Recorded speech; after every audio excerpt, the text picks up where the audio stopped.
Un saludo, nuestros queridos hermanos y amigos. Estamos felices de nuevo de tenerles con nosotros en este programa Pensándolo Bien entre amigos. Queremos confiar en que cada uno de ustedes se mantenga con nosotros, especialmente en este tema tan importante que consideramos fundamental para poder entender algunos de los eventos finales. Como siempre, queremos darle las gracias a ustedes por acompañarnos, por compartir estos videos con sus amigos y familiares y también porque de alguna manera en sus comentarios ponen las cosas que consideramos sean de beneficio para nosotros. Y también queremos recordarles que siempre pongan un like o se suscriban a fin de que continuemos adelante con estas grabaciones. Ahora queremos también darles una cordial bienvenida a nuestros amigos de siempre, Pastor Eleazar de Gracia. Buenos días, espero que estés bien y también nuestra audiencia que pueda estar bien para escuchar este tema. Amén. Y también tenemos al Pastor Jorge García, a quien le damos la bienvenida de nuevo. Gracias, muchas gracias. Es un privilegio, como siempre, compartir este tiempo con nuestros amigos y hermanos. Estamos seguros de que hoy el Señor nos va a bendecir mucho con este tema tan importante en nuestra preparación para los días finales de la historia de este mundo. Amén. Bien, aquí tenemos entonces nuestro inicio y como siempre lo hacemos a través de una palabra de oración, por la cual invitamos a Jorge que nos ayude, por favor. Con mucho gusto. Oramos. Amado Dios, te damos gracias porque nos permites estar vivos en este momento. Gracias porque todavía pones en nuestros corazones el deseo de compartir tu palabra. Pedimos, Señor, que tú dirijas pensamiento, dirijas la boca, todo lo que entra en función para producir este programa pueda ser dirigido por ti y que al final las lecciones que tú quieres que aprendamos para prepararnos para ese glorioso evento del regreso de tu Hijo amado en la nube de los cielos pueda ser una realidad en la vida de cada uno de nosotros. Gracias, Señor, humildemente, en el nombre de Jesús. Amén. Amén. Amén. Amén.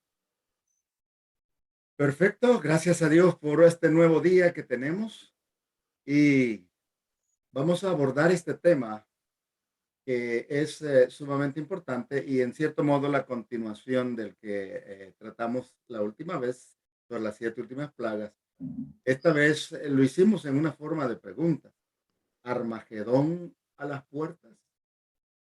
Porque este tema de Armagedón es sin duda alguna conocido en todos los ámbitos del mundo. Tanto el tema de las postreras plagas es un tema fascinante, pero para muchos es un tema aterrador. Y dentro de las 7 plagas encontramos esta que todo el mundo conoce como algo que de alguna forma vendrá a nuestro mundo con una sorprendente fuerza.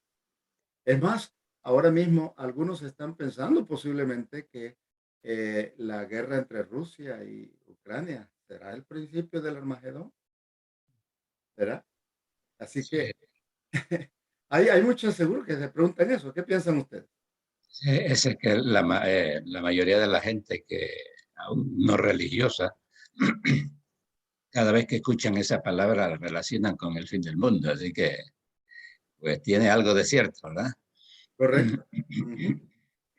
Ahora, el asunto es que si nosotros deseamos estar en el lado correcto, debemos entender lo que Armagedón representa de acuerdo a la Biblia. Y lo que más anhelamos nosotros es que nuestros amigos estén dispuestos a decidir colocarse al lado ganador, porque Amén. ya gracias a Dios sabemos el lado ganador, que es el lado de Dios y de su pueblo, los fieles que a pesar de los problemas se mantienen de parte suya. Lo más hermoso en todo esto, Guevara, es Ajá. que gracias a Dios que Dios nos dejó este sagrado libro y por medio de él nosotros ya sabemos cómo todo esto va a terminar. Amén. Esa es una gran ventaja. Es correcto. Lo que podemos decir también es que tenemos la bendición de saber que Dios conoce todo. Dios sabe el futuro, el pasado, no hay nada que se escape a sus manos. Y Él vio bien que sus hijos pudieran saber el derrotero donde vamos.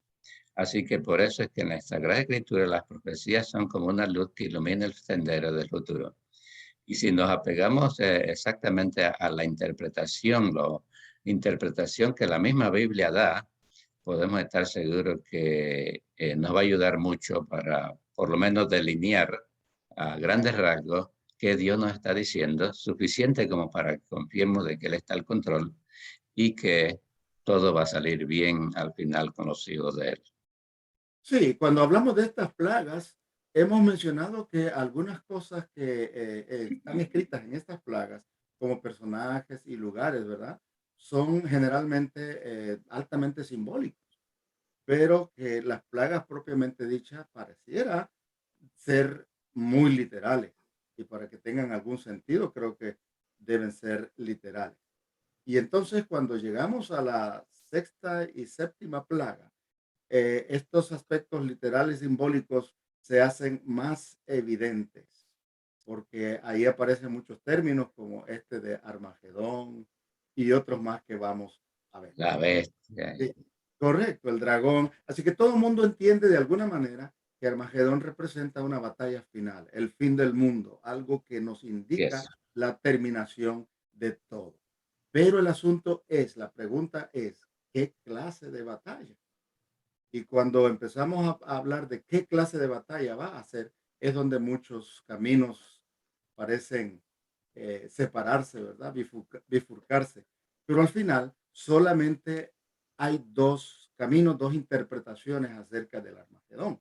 Pienso yo que se resumen en dos de estas, que una de ellas sería, que tal vez es la más común de las personas, que Armagedón es una batalla literal entre las naciones. Ahora, ¿quién la va a empezar? ¿Por dónde va a empezar? Eso también puede traer diferentes connotaciones, pero que va a ser una batalla literal entre las naciones con armas literales, ¿verdad? Y que va a ser una guerra sin cuartel entre las naciones.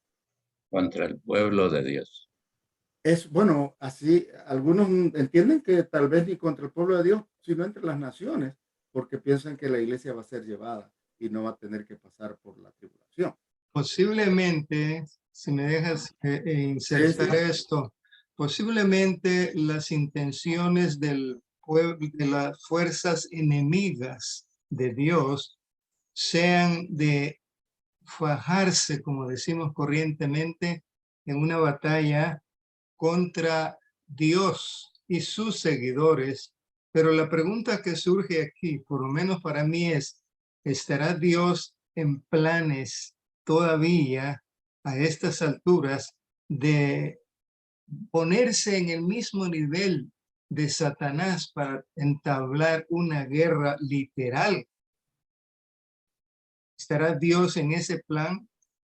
Definitivamente, por lo que leemos en la Biblia, sabemos que las armas de Dios son diferentes, son espirituales y son las armas que nos ha dado a nosotros. Por eso, yo creo que el segundo punto es el que vamos a destacar nosotros, que es una batalla de carácter espiritual, aunque habrá armas literales involucradas, a lo menos por parte de uno de los bandos. Yo creo que ya que te dice que hay dos interpretaciones, debiéramos mencionarla a grandes rasgos para que las personas pues, que han escuchado otra interpretación puedan tener una idea también. Así que pienso que sería propio que abordemos una y después Sí, la otra. ¿Ya? en su momento lo haremos, aunque Sí, realmente queremos sí, destacar esta segunda como una batalla espiritual. En esa sí. batalla están involucrados dos bandos, ¿verdad? Que son, uno, los que tienen el sello de Dios, el han desarrollado el carácter de Cristo Jesús y a la vez guardan sus mandamientos, tienen la paciencia de los santos, es decir, las características que son mencionadas en Apocalipsis 14:12, O sea, ¿verdad? Esas características van a ser desarrolladas en el grupo que se mantenga fiel a Dios y particularmente a sus mandamientos, ¿verdad? Esas son las tres características que distinguen al grupo de fieles. Y el otro bando en disputa va, van a ser los incrédulos o las personas que tal vez dijeron ser creyentes y no lo son, ¿verdad? Pero que entonces se unirán con los incrédulos. Incrédulos habrán rechazado el evangelio de Dios, el evangelio de Cristo, y entonces tienen su propia idea de cómo van a salvar al mundo y cómo se van a salvar ellos mismos. Esto es lo que entendemos por los dos bandos que estarán en disputa, ¿verdad? Ahora bien, de acuerdo con el texto de Apocalipsis 16:12 en adelante, vamos a darle tal vez un vistazo general, si les parece. Lo tengo, ¿puedo leerlo? Sí, si gustas, ahí está en Apocalipsis capítulo 16, versículos 12 en Dice, adelante. Empieza la dice, sexta plaga, ¿verdad? dice el versículo 12, el sexto ángel derramó su copa sobre el gran río Éufrates, y el agua de éste se secó para que estuviese preparado el camino a los reyes del oriente. Y vi salir de la boca del dragón y de la boca de la bestia y de la boca del falso profeta tres espíritus inmundos a manera de ranas, pues son espíritus de demonios que hacen señales y van a los reyes de la tierra en todo el mundo para reunirlos a la batalla de aquel gran día del Dios Todopoderoso. A ver, Eleazar, gracias, Jorge. Eleazar, esa parte que habla allí de los espíritus inmundos que reúnen a todas las naciones para reunirnos a la batalla de aquel gran día del Dios Todopoderoso. ¿Qué podrías decirnos sobre eso? Me parece a mí que eso es clave para entender qué tipo de batalla va a ser. sí, correcto. Creo que aquí nos dice bastante claro de que es una batalla del bien contra el mal.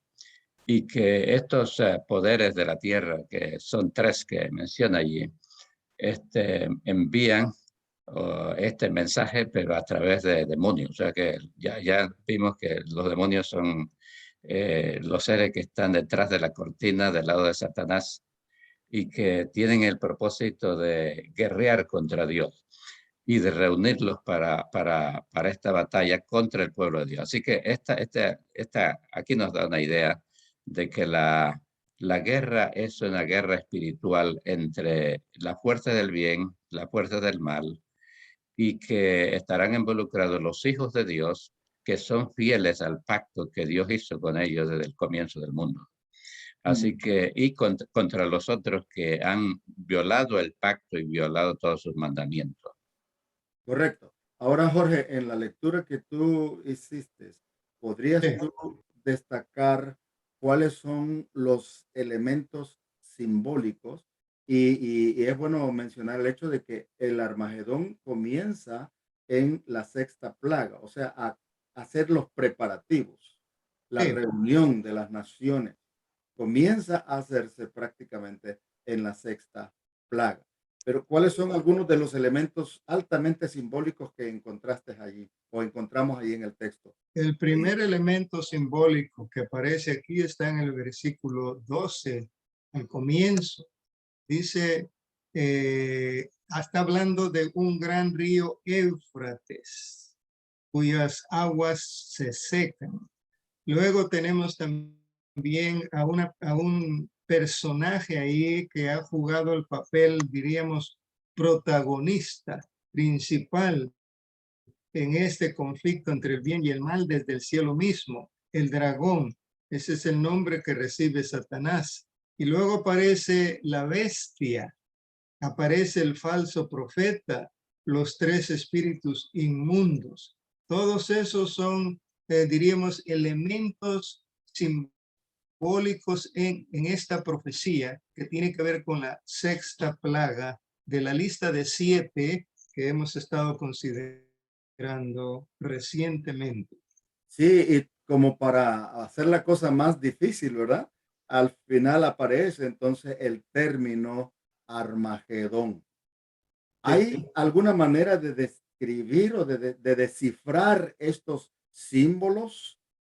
Y si hay alguna manera de descifrarlo, ¿qué significa?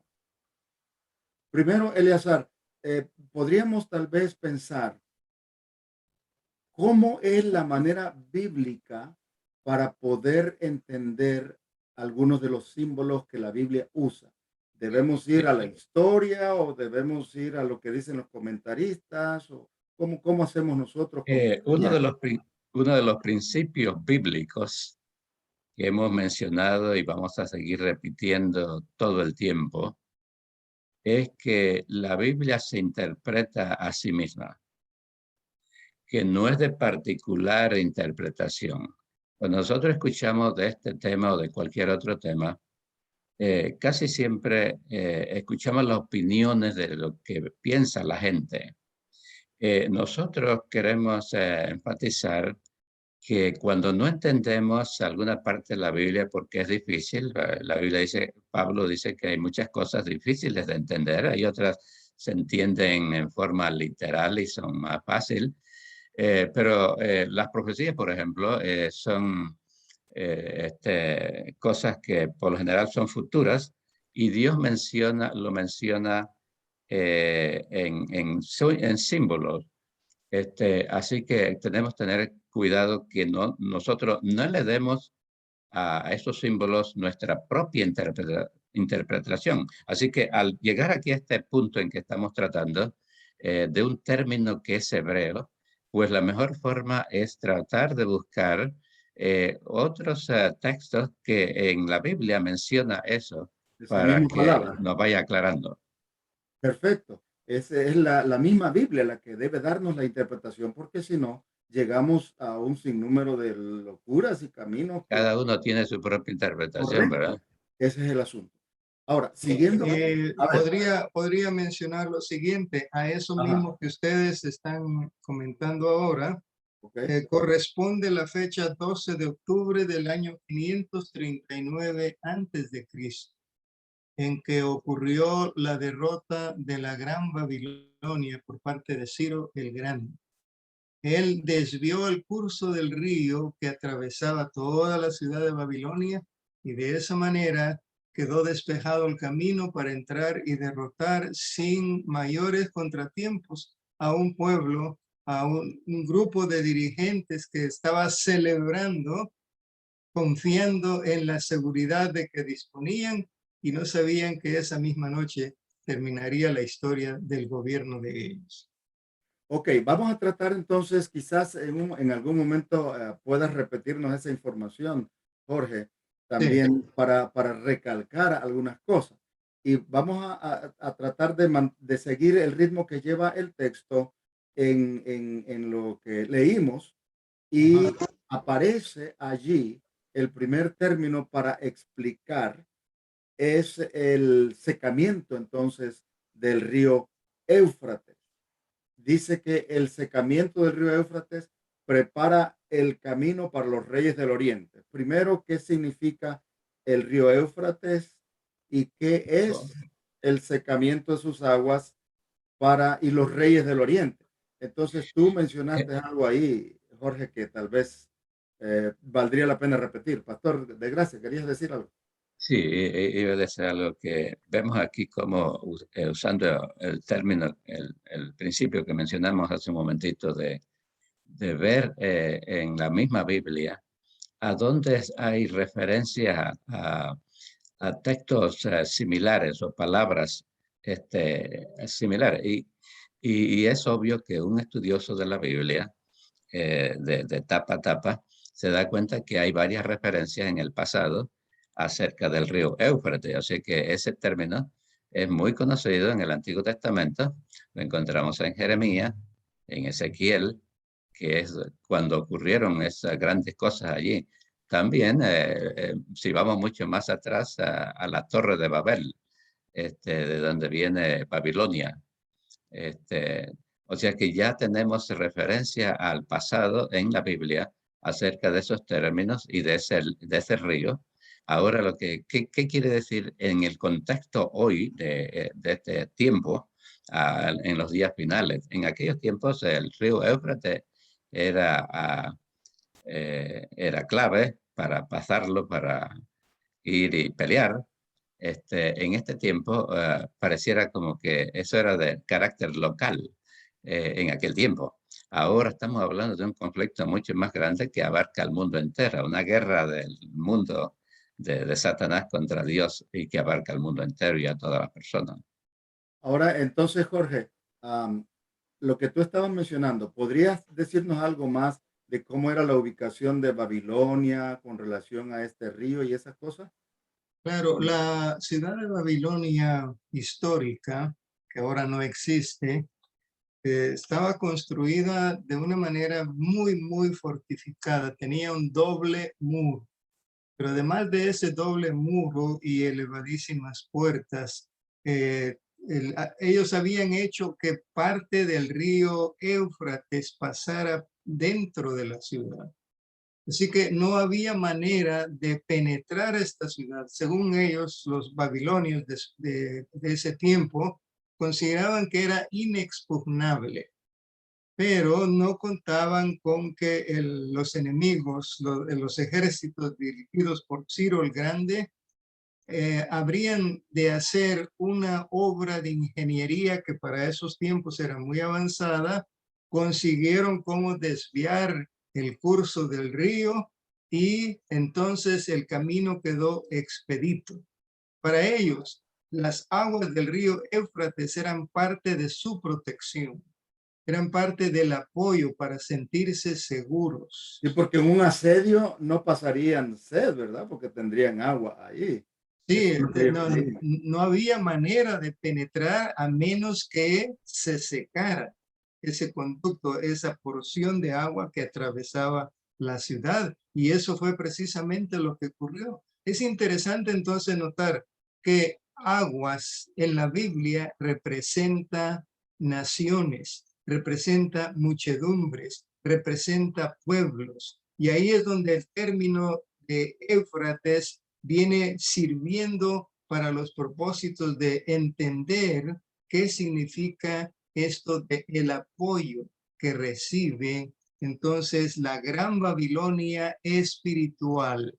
No estamos ahora manejando términos de Babilonia literal, pues ella ya no existe.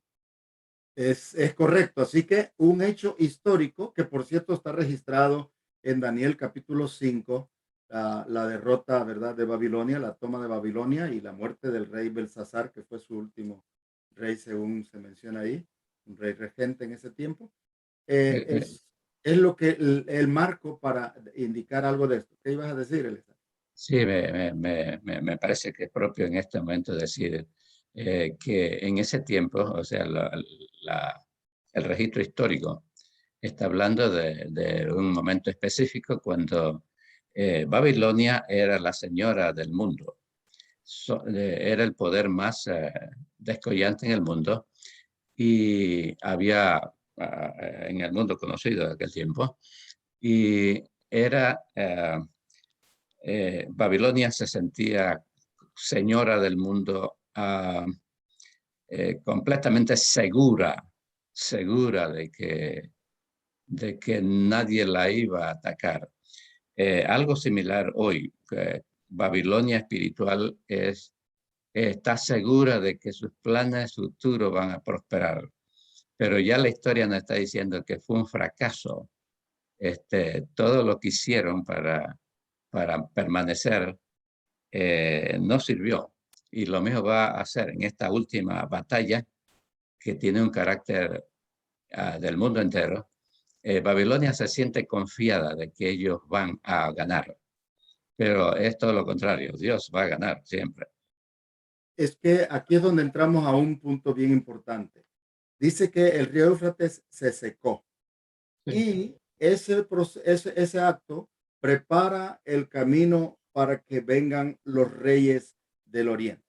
Tal vez podremos decir esto, además de lo que han ustedes mencionado. En otra ocasión ya nosotros hemos estudiado que Babilonia en el Nuevo Testamento, ese término se refiere al poder opositor a Dios, que reúne las fuerzas tanto políticas como religiosas para oponerse a Dios en un sentido de colocar sus mandatos, sus órdenes, sus cambios, su manera de ver el evangelio y su propio día de reposo en lugar de obedecer el día de reposo de Dios y el evangelio de Cristo. Tiene otro evangelio, en otras palabras. Y esta potencia recibe diferentes nombres en la Biblia porque es un nombre simbólico. No sé si nos va a dar tiempo para poder leer todos los textos, pero creo que son importantes. Por ejemplo, en Apocalipsis, en Daniel 7, 17 y 23, a esto se le llama una bestia. Daniel 7, 17 y 23. A este poder se le representa como una bestia. Y ahí está representada como ¿cómo se llama? Una bestia espantosa y terrible, ¿verdad? Indescriptible, con cosas de hierro y qué sé yo qué más. En Apocalipsis 13, 1 y 11 se vuelve a llamar la bestia, tiene las mismas características, ¿verdad? Y se menciona que tiene además características de otras naciones predecesoras. Luego se le llama también cuerno pequeño. En Daniel 7, 7 y 8 se le llama también el cuerno pequeño. También se le llama la gran ramera y la gran ciudad en Apocalipsis 17, 1, 15 y 18. Es el mismo, el mismo personaje, la gran ramera. Y luego Babilonia se le llama también la gran ciudad en Apocalipsis 7, 18 y Apocalipsis 18, 2 y 3. Y todos estos términos no se refieren a Babilonia como ciudad porque ya no existía cuando fueron dichos, sino a Roma político-religiosa. La Roma que ha enseñado a los reyes de la tierra un evangelio diferente, con un día de reposo diferente y con sus propias interpretaciones erróneas que emborrachan como un vino a las naciones, no las dejan pensar y que hace que las naciones se vayan en pos de ellos. Así que hay consenso, entiendo yo, entre los intérpretes de la Biblia de que Babilonia es mencionada en la séptima plaga como la gran ciudad que se partió en tres. Y en realidad hace referencia a Roma. Ahora, lo importante de todo esto es que Babilonia basa su poder en las muchas aguas que la sostienen. Y de acuerdo a la Biblia, ese texto sí creo que deberíamos leerlo en Apocalipsis 17, 1 y 15, las Yo puedo, aguas que representan las aguas. Apocalipsis 17, 1 y 15. así cuando estamos hablando entonces en estos términos que son proféticos y hablamos de agua, pues vamos a buscar en la Biblia, otra vez del principio, vamos a buscar en la Biblia ¿qué quiere decir eso? Agua literal, ¿será que espiritualmente tiene alguna connotación? Bueno, aquí está la explicación que Juan nos da en el capítulo 17 y el versículo 1 de Apocalipsis y 15. y 15, 1. Y vi Y vino uno de los 7 ángeles que tenía las 7 copas y habló conmigo diciendo, ven acá y te mostraré la condenación de la gran ramera, la cual está sentada sobre muchas aguas. O sea, aquí otra vez el término de agua, está sentada, la ramera está sentada sobre muchas aguas. Hasta allí podríamos decir, bueno, ¿y qué quiere decir agua? Pues más adelante en el versículo número 15, ahí está la respuesta. Y él me dijo, las aguas que has visto, donde la ramera se sienta, son pueblos, muchedumbres, naciones y lengua. O sea que ahí se aclara el enigma. No está hablando de aguas literales, está hablando de naciones, de pueblos, donde la ramera, que también es un término, un término simbólico, está hablando de una mujer. Y una mujer también en la Biblia dice que es una iglesia. Así que el enigma es una iglesia, gran iglesia, que de paso no mencionamos, pero la ramera tiene hijas. Quiere decir que hay iglesias hijas. que ¿Por salieron qué de son hijas? Porque hacen exactamente lo que la madre hace. Viola los mandamientos. Tiene un mismo mandamiento de la madre, que tiene un día para adorar, y las hijas también hacen lo mismo. Así que aquí va aclarándose el asunto. Es una iglesia, debe ser una iglesia grande que domina el mundo y que la apoyan también las hijas que también siguen sus mismas doctrinas, porque Babilonia le ha dado vino a todo el mundo. Y el vino son las doctrinas, las enseñanzas que, que enseñan contrarias a la palabra de Dios. Son un falso evangelio, definitivamente. Así que aquí vamos entendiendo el asunto. El río Éufrates tiene aguas, por supuesto, muchas aguas.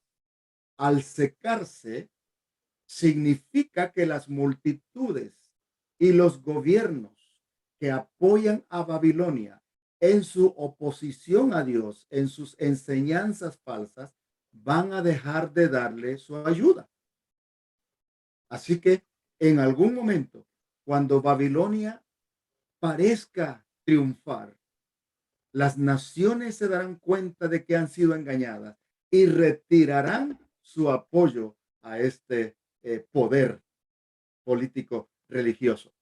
Y esta acción de secar el apoyo es lo que prepara el camino, de acuerdo al texto, para los reyes del Oriente. Y estos reyes del Oriente se refieren a Cristo y sus ángeles. Por ejemplo, en Malaquías 4:2, Malaquías capítulo 4, versículo 2, se habla de Dios, y Cristo es Dios, como algo relacionado con el Oriente.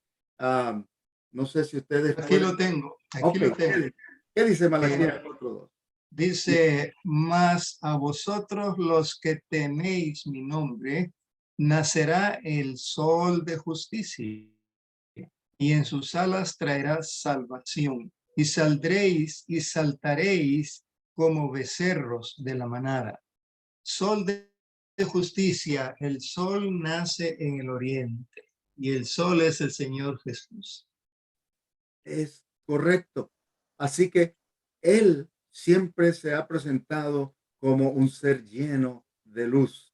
Y por cierto, cuando se habló del nacimiento de Juan el Bautista, Zacarías el padre, que había estado mudo, dice la Biblia, por algún tiempo, él fue desatada su lengua, comenzó a hablar y entonces dijo que el niño que había nacido, que era su hijo Juan Bautista, venía a preparar el camino del Señor, del Mesías.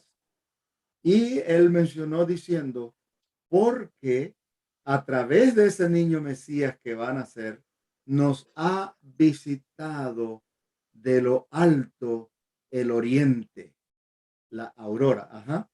porque ahora tengo Mateo 24, 27, yo siento que es más directo, más específico. Dice, Perfecto.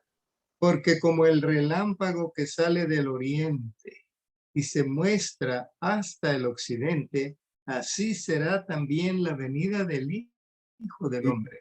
Y ese Hijo del Hombre ahí aparece con mayúsculas iniciales. Se refiere al Señor Jesús viniendo del oriente.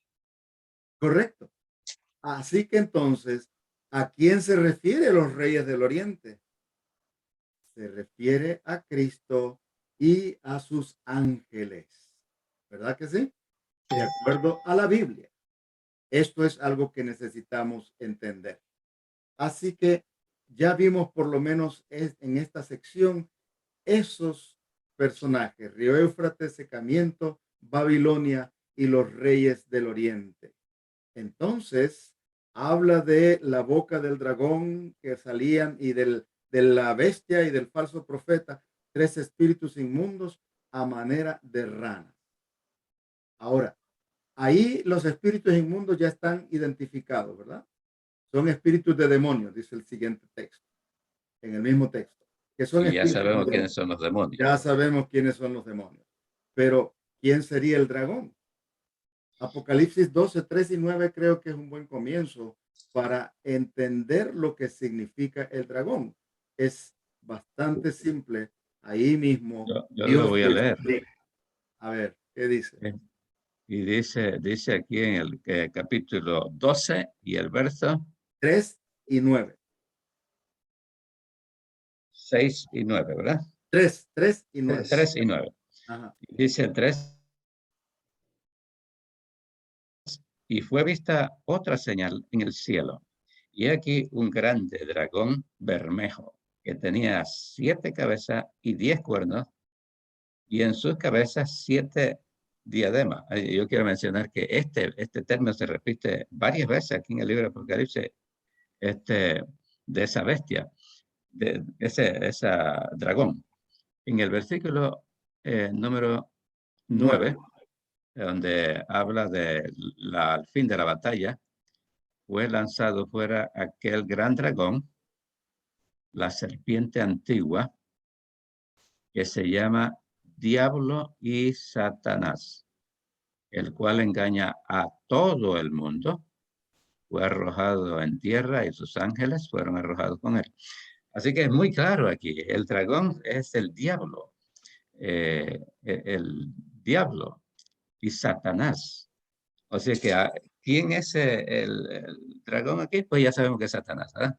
Definitivamente. Ahora, interesante que dice que ese dragón tiene diademas y cuernos y qué sé yo qué.